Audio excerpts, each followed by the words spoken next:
দিয়েছে। ইমাম হোসেন বলতে লাগলেন, আর যাওয়া যাবে না, এই জায়গায় তাম্বু বাঁধো, ঘোড়াকে বেঁধে দাও। বেরাদার বাবা ভাই, ইমাম হোসেন বলার সঙ্গে সঙ্গে সবাই তাম্বু বেঁধে দিল, ঘোড়াকে বেঁধে দিল, জায়গাটাকে নির্ধারিত করে নিল। ইমাম হোসেন রাদিয়াল্লাহু তাআলা আনহু সেই জায়গাতে থাকতে লাগলো। দু একটা দিন আস্তে আস্তে কাটছে, কিন্তু দেখুন না বাবা ভাই, আর কিছু করতে হবে না। ইমাম হোসেন রাদিয়াল্লাহু তাআলা আনহু বলতে লাগলেন, ও আমার ভাইরা রে, একটা কাজ করো, এই জায়গাতে তোমাদেরকে বলতে চাই, এই মুহূর্তে দেখতে পাচ্ছ আমাদের পিছনে লেগে পড়েছে, আর আমাদের কোনো রাস্তা নাই, থাকতে হবে এই জায়গাতে। ও বাবা ভাই, মন দিয়ে শুনুন, কেউ উঠবে না। আল্লাহ তাআলা আমাদেরকে আজকে এই সুযোগ করে দিয়েছে। আমার হোসেন আকা ও মাওলা ওই কারবালার সরজমিনে গিয়ে পৌঁছেছে।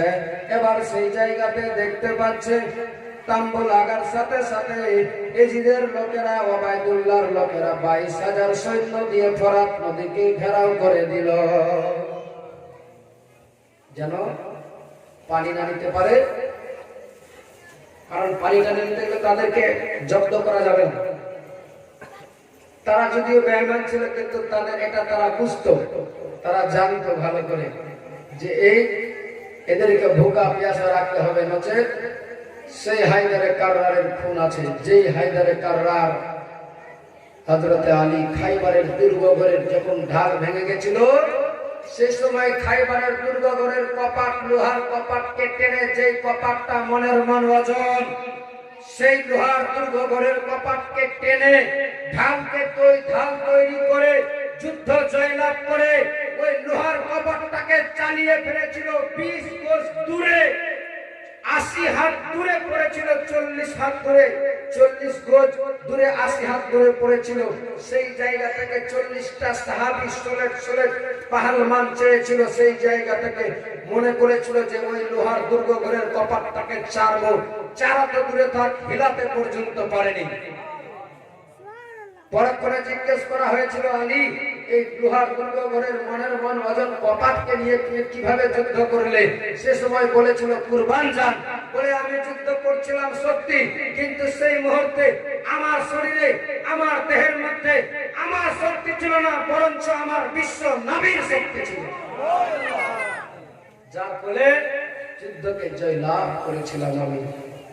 বলে ওই এজিদ বুঝাচ্ছে, ওবায়দুল্লাহ বুঝাচ্ছে, এদেরকে তোমরা অতি সহজে 82 জন এবং 72 জন আছে বলে তোমরা অবহেলা করো না। এদেরকে দানা পানি বন্ধ করে দাও, এদের খাওয়া দানা সব বন্ধ করে দাও, নচেত এদেরকে কবজা করা যাবে না, এদের সঙ্গে মোকাবিলা করা যাবে না। বেরাদার বাবা ভাই, এই বলার সাথে সাথে 22,000 সৈন্য মিলে ফরাত নদীকে চতুর্দিক দিয়ে ঘেরাও করে নিয়েছে। ইমাম হোসেনের পরিবারের প্রতি পানি বন্ধ, দানা বন্ধ, কিচ্ছু নাই। ইমাম হোসেনের তো এটা জানা ছিল না যে আমাকে যাওয়ার সাথে সাথে তারা আমার প্রতি অত্যাচার করবে, তারা আমার প্রতি জুলুম করবে, এটা ছিল না তার জানা। কিন্তু সেই জায়গাতে এসে ঘটে গেল, দেখো না কি হয়। ইমাম হোসেন রাদিয়াল্লাহু তাআলা আনহু লাস্টের দিকে একদিন গত হলো, দ্বিতীয় দিন গত হলো, লাস্টের 9 তারিখের রাত্রি বেলায় ইমাম হোসেন রাদিয়াল্লাহু তাআলা আনহু শেষ সিদ্ধান্ত নিচ্ছে, বলে আর তো কিছু করার নাই। তরবারির মধ্যে একটা তরবারি নিয়ে মাটিতে ভর দিয়ে খোদার দরবারে বলছেন, আল্লাহ তাআলা আজ আমাকে, এরা আমার রক্তের পিপাসুক হয়েছে, এরা আমাকে ছাড়বে না। তাই ইমাম হোসেন লাস্টের দিকে নিজের আপন চাচাতো ভাই সালামদার আব্বাসকে ডেকে বলছে, আব্বাস, ও সালামদার আব্বাস ভাই রে, তাড়াতাড়ি একটা কাজ করো, আমার চালানেওয়ালাদেরকে সবাইকে ডেকে আনো আমার পাশে। তারা চলে আসলো ইমাম হোসেনের পাশে। ইমাম হোসেন বলতে লাগলেন, ও আমার চাহনেওয়ালা শিকারা গো, ও আমার মাননেওয়ালারা, আজকে আমি তোমাদেরকে একটা কথা বলতে চাই, এই মুহূর্তে তোমরা রাখবে কিনা বলো। ইমাম হোসেনের সামনে তারা বলেছিল, বলুন হুজুর, কি এমন বলার আছে? তারা সেই সময় আমার হোসেন আকা বলতে লাগলেন, ও আমার সাথীরা, ও আমার চাহনেওয়ালারা রে, তোমরা আমার সঙ্গে মদিনা থেকে মক্কায় আসলে মক্কা থেকে কুফায়, তোমরা মদিনা থেকে আসলে মক্কাতে, মক্কা থেকে কুফায়, আজ এই কারবালার সরজমিনে দাঁড়িয়ে আছো। আমি তোমাদেরকে অসংখ্য ধন্যবাদ জানাই, তবে তোমাদের কাছে আমার একটা আবেদন নিবেদন জানাই গো। তোমাদেরকে একটা কথা বলতে চাই, হোসেন বলে আজকে শুনে নাও, মেনে নাও। বলে কি এমন কথা আছে হুজুর বলুন। বলছে ও আমার জাহানাওয়ালারা রে, আজকে তোমরা এই রাতের অন্ধকারে এই জায়গা থেকে নিজের বাপদাদার দেশে পালিয়ে চলে যাও। কারণ তোমরা ভালোভাবে জানছো আমার রক্তের পিপাসুক হয়ে আছে, আমার রক্ত ছাড়া কিছু বুঝবে না তারা। বেরাদার, বাবা, ভাই, বন্ধুগণ, মায়েরা, মন দিয়ে শুনুন। মা, আশিক প্রেমিক কারে বলে, নবীর চাহনেওয়ালা কেমনি ছিল তারা। তারা সেই সময় হাত জোর করে তাদের চোখ দিয়ে শুধু পানি টস টস করে বয়ে যাচ্ছিল আর বলে, হুজুর গো, আমাদের জীবন দিতে হবে, জীবন দেব আকা, কিন্তু আপনারে ছেড়ে যাব না আমরা। ইমাম হোসেন রাদিয়াল্লাহু তাআলা আনহু তাদেরকে বোঝাচ্ছেন, কিন্তু বেরাদার, বাবা, ভাই, তারা কোনো মতেই বুঝ মানতে চায় না। কিন্তু দেখুন না, ইমাম হোসেন বোঝাচ্ছে তবুও তারা বুঝতে চায় না। বেরাদার, লাস্টের দিকে ইমাম হোসেন বলতে লাগলেন, ও আমার চাহনেওয়ালারা রে, তোমরা কেন শুনছো না, তোমরা কেন মানছো না আমার কথাটা? আজ আমি তোমাদেরকে হোসেন বলি, তোমরা যদি এখান থেকেও চলে যাও, তাহলে আমি হোসেন তোমাদেরকে ওয়াদা করে বলি গো, আমি তোমাদেরকে আমার বিশ্ব নবীকে বলে তোমাদের সুপারিশ করে তোমাদেরকে জান্নাতে নিয়ে যাব। তোমাদেরকে আর যেতে হবে না এই জায়গা থেকে আমার সঙ্গে, তোমাদেরকে জীবন দিতে হবে না। তারা সেই মুহূর্তে বলেছিল, হুজুর, আমরা আপনাকে ছেড়ে যে ওই ধরনের জান্নাতের আমাদের কোনো প্রয়োজন না, নিব না, জান্নাতে যাব না। যদি জান্নাতে যেতে হয় আপনার সঙ্গে আমরা যাব, আপনার সঙ্গে আমরা জীবন দিব, আপনার পরিবারের প্রতি কোনো অত্যাচার আসতে দিব না। আপনার পরিবারে আঘাত হওয়ার আগে আমরা নিজে ঢাল হয়ে দাঁড়িয়ে যাব হুজুর, নিজের জীবনটা দিয়ে দিব। নিজের জীবন থাকাকালীন আপনার পরিবারের প্রতি কোনো আঘাত হবে এটা আমরা বরদাস্ত করব না। আমার হোসেন আকা বুঝাচ্ছে, কিন্তু তারা বুঝ মানে না।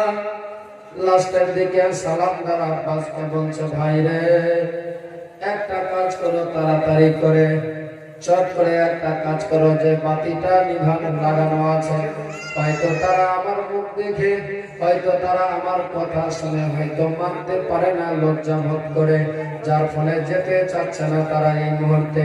যদি বাতিটাকে নিভিয়ে দেওয়া যায়, এই অন্ধকারে কে উঠে যাবে, কেউ কাউকে দেখতে পাবে না, অতি সহজে চলে যাবে তারা এখান থেকে।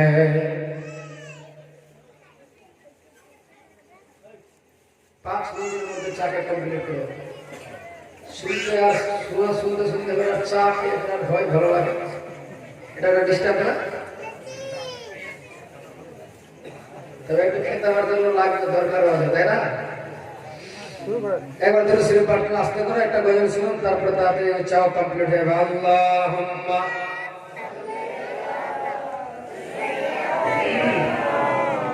মাওলানা মুহাম্মদ ওয়ালা আলিহি ওয়ালা আলি সাইয়্যিদিনা মাঝি পাল তুলে দে, মাঝি পাল তুলে দে, মাঝি হেলা করিস না, ছেড়ে দে নৌকায় আমি যাব মদিনা।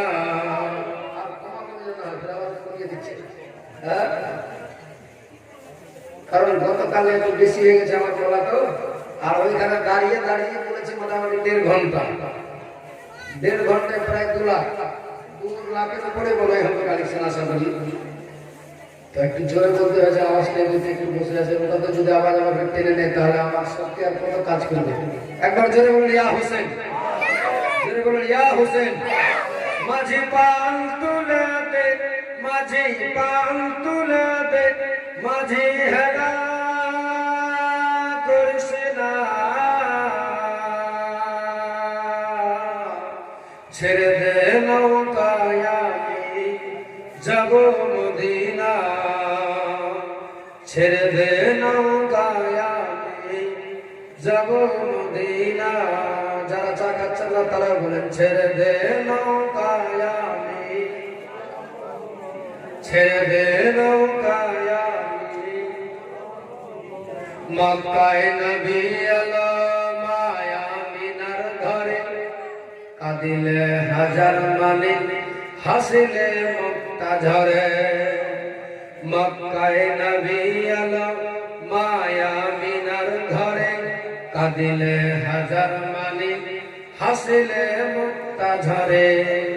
ও দয়াল মুর্শিদি যার সংখ্যা, ও দয়াল মুর্শিদি যার সংখ্যা, তার কিসের ভাবনা,